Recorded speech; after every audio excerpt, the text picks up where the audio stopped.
Hello बच्चों, विद्या आश्रय channel में आपका स्वागत है। हम लोग वास्तविक संख्या का एक पार्ट खत्म कर चुके थे जिसमें कुछ टॉपिक शेष रह गया था।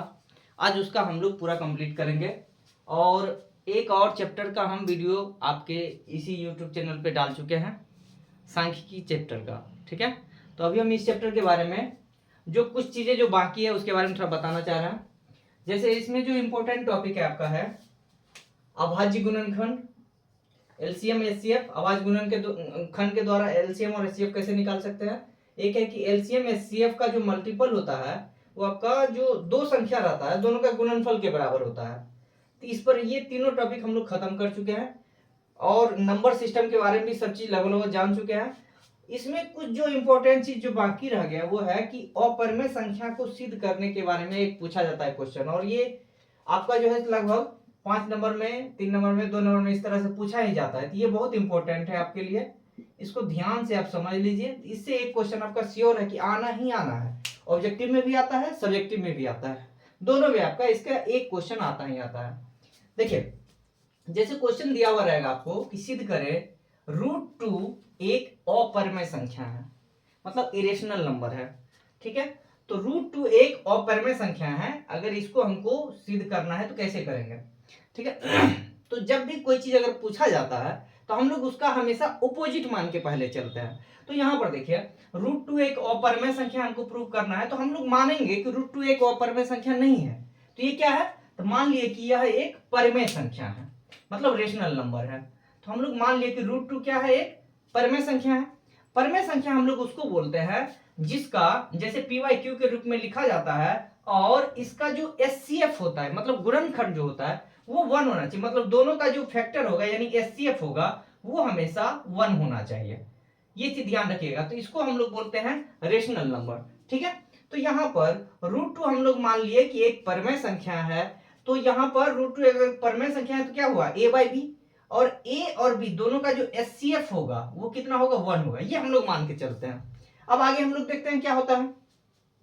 तो देखिए यहां से b को अगर इस साइड हम लोग लाते हैं तो क्या हो जाएगा, b√2। तो b√2 का वैल्यू आ जाएगा a। ये हो गया आपका इक्वेशन 1। अब हम लोग क्या करेंगे कि दोनों तरफ स्क्वायर कर देते हैं। अगर दोनों तरफ स्क्वायर करेंगे तो b√2 का स्क्वायर, देखिए b√2 का अगर स्क्वायर हम लोग करते हैं तो b√2 इंटू b√2, तो b का स्क्वायर हो गया और √2 इंटू √2 होता है 2।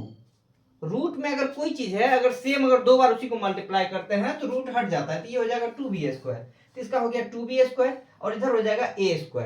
इसका मतलब हम लोग ये बोलेंगे, देखिए यहाँ पर 2 यहाँ पर आके डिवाइड में आ जाएगा, तो a²/2 का वैल्यू हो रहा है b²।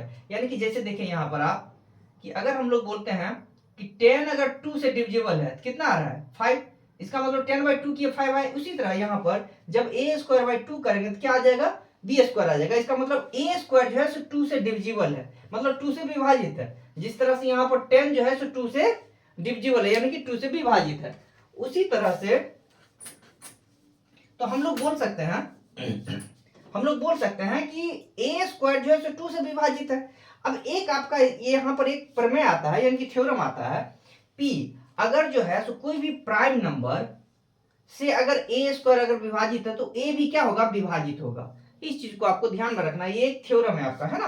तो जब 2 से जब a² विभाजित है, ठीक है, तो 2 से a भी क्या होगा, विभाजित होगा। यानी कि 2 a² को विभाजित कर रहा है तो 2 a को भी विभाजित कर रहा है। इस थ्योरम से हम लोग जान रहे हैं। ये एक नोट करके आप यहाँ पर ध्यान में रखिएगा।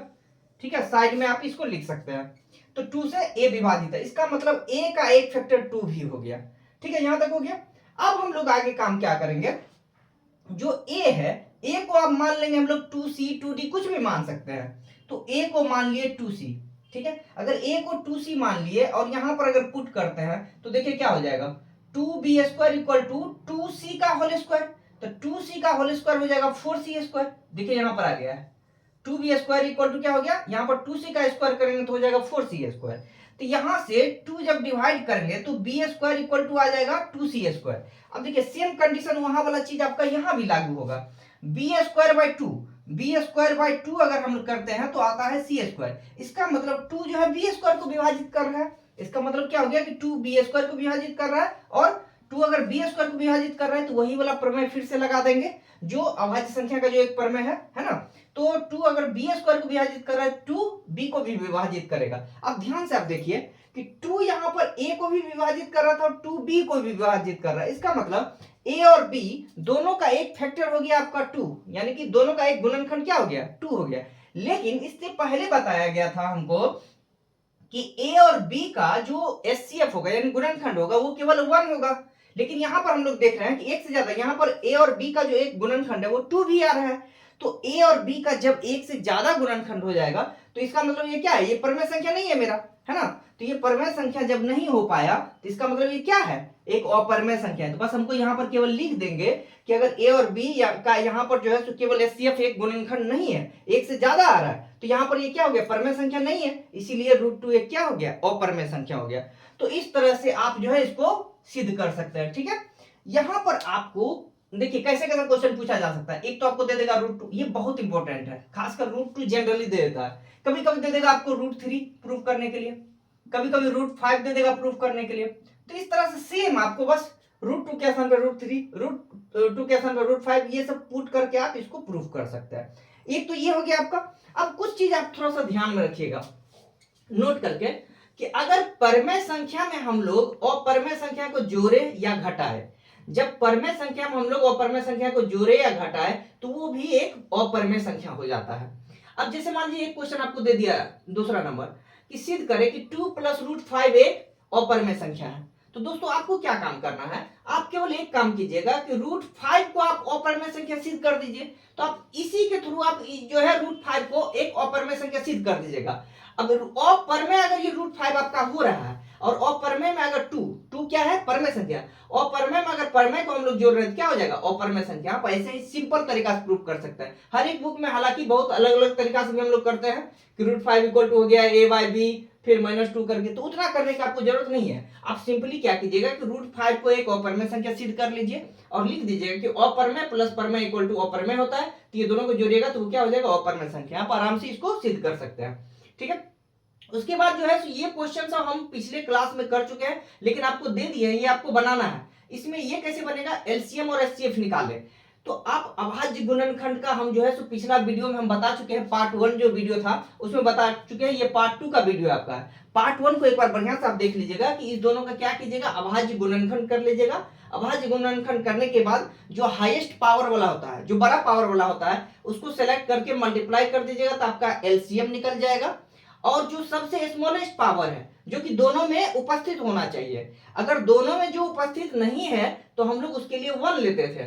ठीक है, तो उसके थ्रू आप जो है निकाल सकते हैं एचसीएफ। ये हम पिछले क्लास में बता चुके हैं, वहां से आप देख लीजिएगा। तो इस क्वेश्चन नंबर 3 आप वहां से बना लीजिएगा आराम से। अच्छा, क्वेश्चन नंबर 4 भी हम पिछले क्लास में आपको बता चुके हैं कि एलसीएम, एचसीएफ और फर्स्ट नंबर सेकेंड नंबर जो यहाँ पर है देख लीजिए, LCM into HCF equal to संख्याओं का गुणनफल है। तो इसमें आपको देखिए दिया हुआ है कि एचसीएफ जो है सो 306 और 657 यानी 306 और 657 का जो आपका एचसीएफ दिया हुआ वो 9 दिया हुआ है। तो ये आपका एचसीएफ है और पहला संख्या ये है, दूसरा संख्या ये है, तो हमको निकालना है एलसीएम। तो एलसीएम क्या हो जाएगा, पहला यानी कि संख्याओं का गुणनफल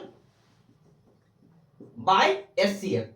तो क्या काम कीजिएगा, 306 गुना 657 इसको जो है 9 से डिवाइड आप कर दीजिएगा तो जो आ जाएगा आपका एलसीएम आ जाएगा। तो ये तीनों क्वेश्चन बना के आप जो है सो हमको चाहे तो कमेंट में इस सब का आंसर आप भेज सकते हैं। अगर कोई तरह का दिक्कत होता है तो आप कमेंट कर दीजिए, और नहीं तो टेलीग्राम चैनल को आप ज्वाइन करके, टेलीग्राम चैनल भी मेरा इसी नाम से है, वहां पे ज्वाइन कर लीजिए, उसमें मैसेज कीजिएगा, कोई भी क्वेश्चन का आपको जवाब मिल जाएगा।